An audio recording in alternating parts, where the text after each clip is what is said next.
दोस्तों, अगर आपको लगता है कि आपकी ज़िंदगी मुश्किल है तो आज इस कहानी को ज़रूर अंत तक सुनिए, क्योंकि ये कहानी आपको सिखाएगी कि गरीबी और हालात इंसान को कभी नहीं हरा सकते अगर उसके अंदर हिम्मत और ईमानदारी है। अगर आप इस वीडियो को बीच में छोड़ देंगे तो यकीन मानिए शायद आप वो सबक खो देंगे जो आपकी पूरी ज़िंदगी बदल सकती है। एक छोटे से कस्बे में रामलाल नाम का एक गरीब रिक्शे वाला रहता था। उसके पास न बड़ा घर था न सुख सुविधा, लेकिन उसके चेहरे पर हमेशा मुस्कान रहती थी। सुबह 4 बजे उठकर रिक्शा लेकर निकल जाता और रात को देर से घर लौटता था। लोग अक्सर उससे पूछते थे, अरे रामलाल, तेरे पास कुछ नहीं है, ना ढंग के कपड़े ना पैसे, फिर भी तू हमेशा मुस्कुराता क्यों है? रामलाल हंसकर कहता है, क्योंकि हर दिन मेरे लिए भगवान का दिया हुआ तोहफा होता है। अगर मैं शिकायत में ही पूरा दिन निकाल दूंगा तो मेहनत कब करूंगा? रामलाल का एक बेटा था गोपाल। उसकी सबसे बड़ी ख्वाहिश थी कि बेटे को पढ़ा लिखा कर बड़ा आदमी बना सके, लेकिन गरीबी के कारण किताबें, फीस, कपड़े सबका इंतजाम करना बहुत मुश्किल हो जाता था। कई बार तो रामलाल भूखा रहकर अपने बेटे के लिए पढ़ाई के लिए सामान खरीदता था। बेटा कहता, बाबा इतना क्यों परेशान होते हो, मैं पढ़ाई छोड़ दूंगा।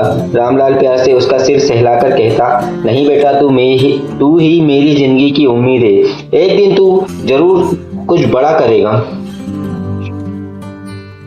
एक दिन बारिश हो रही थी। रामलाल रिक्शा लेकर चल पड़ा, घर की ओर लौट रहा था। तभी सड़क किनारे एक बूढ़ी औरत खड़ी दिखाई दी। वह बहुत परेशान थी। रामलाल ने पूछा, अम्मा जी, कहाँ जाना है आपको? औरत बोली, बेटा, मेरे पास पैसे नहीं है, लेकिन मेरा घर दूर है, पैदल नहीं जा सकती। रामलाल बिना सोचे कहे बैठा, अम्मा जी, पैसे की चिंता मत करो, बैठ जाओ, मैं आपको छोड़ देता हूँ। वह औरत रोने लगी। बेटा, तू गरीब होकर भी इतना बड़ा दिल रखता है। रामलाल ने कहा, गरीब हूँ अम्मा, लेकिन इंसानियत बेची नहीं मैंने अभी तक। अम्मा से बोला, अम्मा, मैं गरीब जरूर हूँ, लेकिन इंसानियत बेच नहीं सकता। कुछ दिनों बाद वह औरत फिर रामलाल से मिली। इस बार वह अकेली नहीं थी, साथ में एक पढ़े लिखे सज्जन भी थे। औरत बोली, बेटा, ये मेरा बेटा है, तूने उस दिन मुझे बिना पैसे के रिक्शे में बिठाया था। तूने नेकी की थी और नेकी कभी बेकार नहीं जाती। आज से तेरे बेटे की पढ़ाई का खर्च मेरा बेटा उठाएगा। रामलाल की आंखों से आंसू झलक पड़े।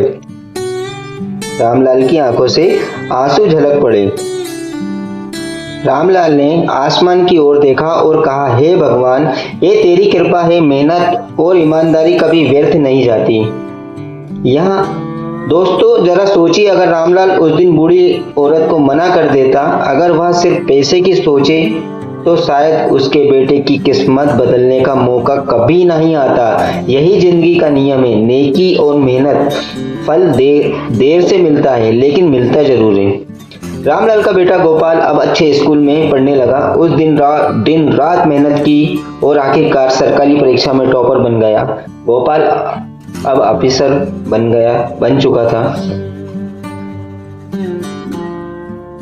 जब वह अपनी पहली तनख्वाह लेकर घर आया तो सबसे पहले उसने अपने बाबा के पैर छुए और कहा, बाबा, आपने मुझे दौलत नहीं दी, लेकिन आपने मुझे सबसे बड़ी पूंजी दी है, ईमानदारी और हिम्मत की।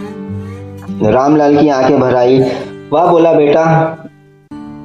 बोला, बेटा, इंसान की सबसे बड़ी दौलत पैसा नहीं बल्कि उसका चरित्र है। याद रखना, हालात इंसान को रोक सकते हैं, लेकिन हरा नहीं सकते।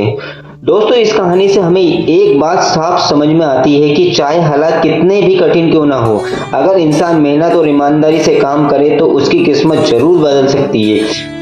आज आप यहाँ जहाँ भी हैं, जैसे भी हालात में, शिकायत करना बंद कीजिए, कोशिश करना शुरू कीजिए, क्योंकि हालात बदलने का काम कोई और नहीं बल्कि सिर्फ आपकी मेहनत और आपका विश्वास कर सकता है। दोस्तों, भगवान इस जहां में आज भी है, वो कब किस रूप में आपकी मेहनत का फल देने कब आ जाए नहीं बता सकते। अगर इस कहानी ने आपको आपके दिल को छुआ हो तो इसे अपने दोस्तों और परिवार को जरूर शेयर कीजिए। क्या पता ये कहानी किसी और की जिंदगी बदलने का कारण बन जाए।